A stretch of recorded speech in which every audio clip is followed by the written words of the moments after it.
Dua deui asana. Agung polusi bos kartel dihargaan $200 juta, anak buahnya eueuh nu daekeun setia berarti duitnya lebih gede Duitnya lebih gede sih bener. Ari menurut Miftah ya makan podcast we Ya. nah, Mungkin sebelum dimulai saya akan memberitahu dulu kepada kalian semua, ini adalah podcast Amburadul. Ramadan ke berapa? 9 Ke 9 ya. 8 Dan saya juga mengundang bintang tamu dari Nirmala, Cibadak dan Cikidang. Ya, boleh dibuka. Oke. Malam-malam di Sepongalala, halo saya Nujula. Malam-malam ngewe di gunung. Halo saya Adi. Malam-malam berdesa, halo saya Miftah. Boleh. Malam-malam bergumam, salam kenal saya Agung.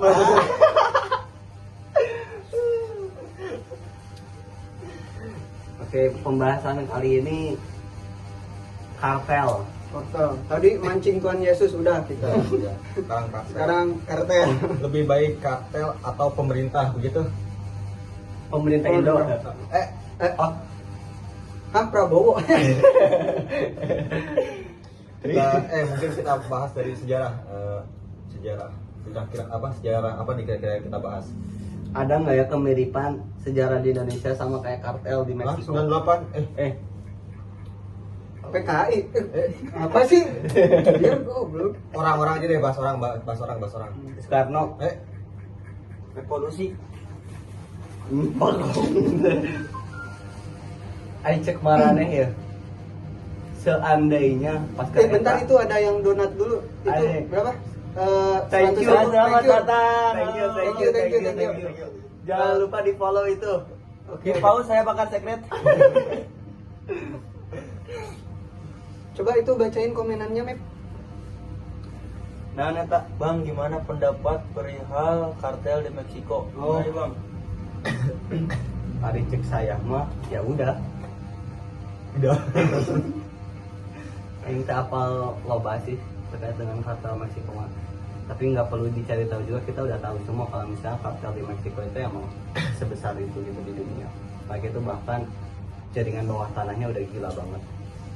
Ada di satu buku di Caraterelli, judulnya itu Pulang.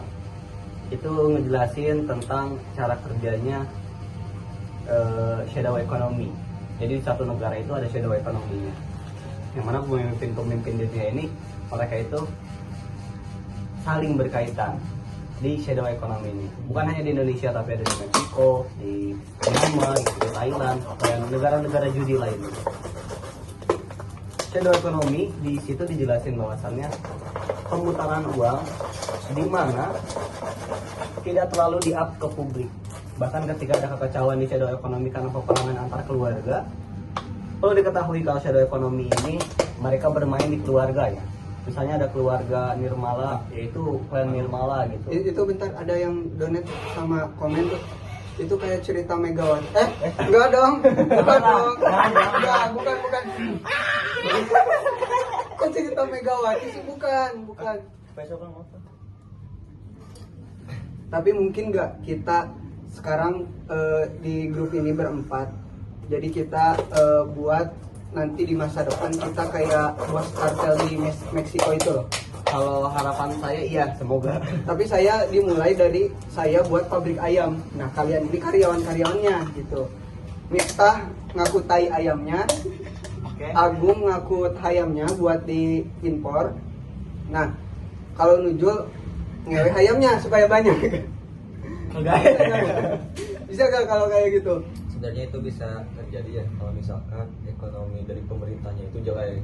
Iya. Ada pemberontakan dari masyarakatnya itu sendiri, sehingga membuat tadi apa shadow economy ya. Shadow economy itu bergerak dengan lancar. Bahkan ketika ada di buku itu dijelasin, ketika ada peperangan antar keluarga di mana gedung itu terbakar dan lain-lain karena dibom, media itu memberitahu ke masyarakat bahwasannya itu kebakaran tidak disengaja. Jauh dari realitanya yang mana mereka itu sebetulnya sedang perang. Seperti itu. Bisa terjadi juga di Indonesia hal kayak gitu. Misalnya di Nirmala, tiba-tiba jalan terberes-beres gitu kan. Terus Hah? peperangan. Bentar. Ada yang komen jalan kayak Sukabumi. Enggak, siapa? Enggak. kamu saya keluarin ya, saya ban ya kamu. Cibadak bagus kan, Cibadak ya. Cibadak gak macet kan, ramai lancar kan? Bentar, ya. bentar, Bang. Akses ke Nirmala jalan ke Bandungan jelek. Oh enggak. Enggak lah. Enggak. Nih jalannya aja bisa saya jilat gini. Pakai rasa batu. Salah. Dananya udah turun tapi nggak selesai. Enggak gitu. Jalan Nirmala itu Wah, bagus, ini tapi berlebihan sih. kalau jelek itu kendaraan kamu yang jelek. Iya, kendaraan kamu yang Harus jelek. siluk ke sana baru bagus itu jalannya. Bagus. Jeep baru bagus. Jeep. Jangan salahin pemerintah, salahin Motor diri harus kamu. style, Ya. iya. Salahin diri kamu nggak bisa Berarti beli. kamu yang miskin. Iya. Pemerintah mah udah Bentar, bagus. Bang. Saya pakai kijang ke Bandungan berisik. Oh, itu. Jangan Itu baunya lepas. Baunya Bukan lepas dari jalan itu, bukan dari jalan. Oh, oke. Kalau yang lain kan maraton kita merebret. Ya, Merebret merebret. season 1 sudah beres. Ya, kita upload teman-teman. Oke, bye. Nanti potong-potong ya di TikTok, edit-edit gak apa-apa. Oh, sebelum acara ini ditutup, saya akan memperkenalkan minuman baru ya. Promosi. Endorse. Ini dibuat dari KDM tinggal di Sukabumi. Boy, ada kepala ratu kemarin. KDM ningali tong gitu. KDM cuma pansos yang kesorot media doang. Ih, lu apaan sih? Asli Japar nggak ada.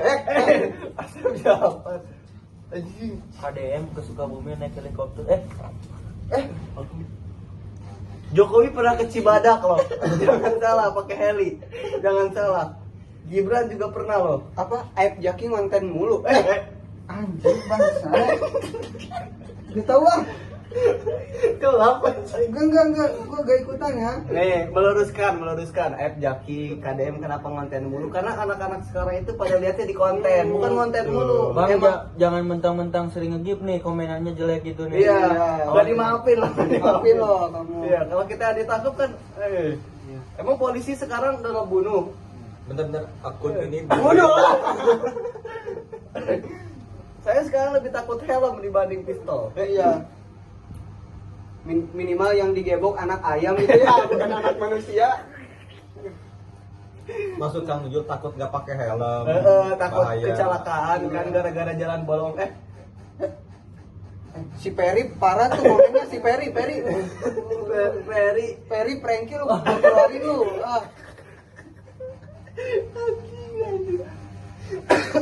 Ayo, bye guys. Tadi pantun lagi dong, namanya siapa? Nggak ada yang lain. Ya udah aja. Pantun lagi buat perpisahan. Sahur ngerokok lato. Arigato. Kadang orang mikir lah. Saya ini nggak datang loh. Itu orang ayah. Iya karena skill Melahirkan sambil dibedah dadah. Habis sahur makan buah belewah. Dah. Pagi-pagi makan kupa. Sampai jumpa.